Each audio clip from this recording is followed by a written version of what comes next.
چې کله پیغمبر علیه الصلاۃ والسلام ته بیماری ولګېده، حضرت جبرائیل علیه الصلاۃ والسلام راغې، سلام یې وکړو، او د سلام نه بعد د پیغمبر علیه الصلاۃ والسلام د بیماری تپوس کې یا رسول الله بیماری څنګه ده؟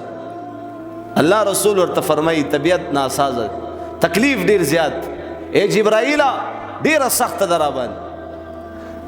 زما محترم جبرائیل علیہ السلام تپوسو کو لاړو، په دویمه ورځ بیا راغی او یا رسول الله بدن مبارک څنګه دی، طبیعت څنګه دی؟ الله رسول ورته فرمایي اے جبرائیل طبیعت ناسازه ده، سخت ده را باندې، تکلیف دی ډیر زیات. په درېیمه ورځ بیا جبرائیل علیہ السلام راغی او ځان سره بل فرشتم راوستا چې د هغې نوم اسرائیل دی.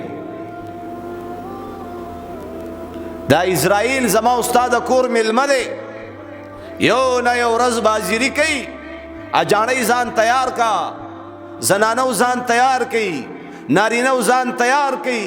نن خو تاسو داسې بېغمه په دې دکانونو کې ناست دی، په دې کورونو کې ناست دی، په دې دفترونو کې ناست دی.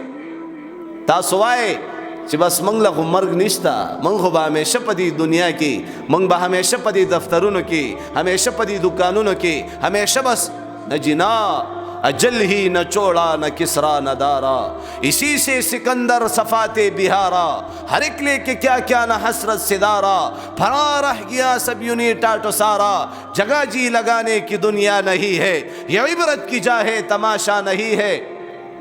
پیغمبر علیہ الصلوۃ والسلام چې کله د جبرائیل علیہ الصلوۃ والسلام سره خبرې اترې وشوې، نو زما محترمو حضرت اسرائیل علیہ الصلوۃ والسلام خو تاسو ټول پیژنئ چې دا هغه فرشته ده چې د انسانانو روحونه قبض کوي. او تاسو ته پته شته چې دا اسرائیل علیہ السلام چا پسې راغلی؟ محمد رسول الله پسې راغلی. زما محترمو 1,00,000 فرشتو سره اسرائیل علیہ الصلوۃ والسلام راغی، او داسې فرشتې وي چې د هرې فرشتې سره یو یو لک فرشتې نورې. پیغمبر علیہ الصلوۃ والسلام اسرائیل علیہ الصلوۃ والسلام طرف ته اشاره کوي، اے جبرائیل دا څوک دی؟ هغه څه پیژندو؟ پهله ځل فرشته راغلی ده، هغه څه پیژندو؟ و یا رسول الله دا اسرائیل دی علیہ الصلوۃ والسلام. اسرائیل علیہ الصلوۃ والسلام سلام واچولو، اجازت غوښتو. جبرائیل علیہ السلام محمد رسول الله ته فرمایي یا رسول الله اجازت غواړي، او یا رسول الله دا مقام الله تاسو له درکړی، ستاسو نه مخکې څومره انبیا تیر شوي دي، څومره انسانان، چا هم دې اجازت نه دی غوښتی، دا مقام الله تاسو له درکړی چې اسرائیل علیہ السلام اجازت غواړي. که اجازت ورکې خو را بشي، او که اجازت نه ورکې نو نشي راتلی. دومره لوی مقام محمد رسول الله ته الله ورکړی. زما محترمو پیغمبر علیہ الصلوۃ والسلام اجازت ورکو، حضرت اسرائیل علیہ السلام راغی او پیغمبر علیہ الصلوۃ والسلام سره خبرې اترې وشي، او ورته وی یا رسول الله الله را لېږلم او راته دا حکم کړی چې زما حبیب نه اجازت وغواړه، که اجازت درکړي خو دننه ورشه، او که اجازت در نکړو واپس راځه.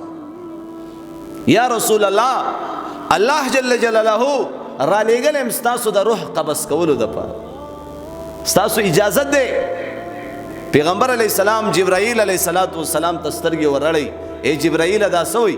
و یا رسول الله الله جل جلاله ستاسو د ملاقات شوق لري. الله جل جلاله د خپل حبیب محمد رسول الله صلی الله علیه وسلم سره د ملاقات شوق لري. پیغمبر علیہ الصلوۃ والسلام ډیر خفه شو، په سترګو کې اوښکې راغی.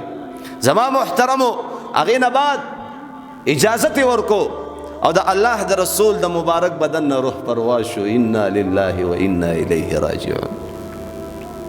په کور کې یو قیامت جوړ شو، په علاقه کې یو قیامت جوړ شو، په کلی وطن کې یو قیامت جوړ شو. ما خو تاسو ته ویلي چې صحابه هر څه برداشت کولی شو، خو د محمد رسول الله جدایي نشو برداشت کو. او دا اوس داسې جدا شو چې بیا زما عزتمندو تر قیامته پورې به د سره ملاقات نه کیږي، داسې جدا شو. هر طرف ته یو قیامت جوړ دی، خفګان دی، جړاګانې دي. زما محترمو چې کله د پیغمبر علیه الصلاۃ والسلام کفن دفن وشو صحابه واپس را روان دي فاطمه رضی الله تعالی عنها گیټ کې ولاړه ده او په سلګو سلګو جاړي ورته وایي تاسو زما په بابا جان خاورې واړولې زړونه مې یخ شو زما په بابا جان هم خاورې واړولې په سلګو سلګو یې جړل زما محترم ها موږ او تاسو له مرګ را روان دی چې هغه عظیمه هستی د دې دنیا نه رخصت کړلی شو هغه نیازبین پیغمبر هغې له مرګ راغی موږ او تاسو ټولو له مرګ را روان دی لیکن د دې مرګ دپاره تیارې کول دي د دې مرګ سره زما او ستا ملاقات کېدل دي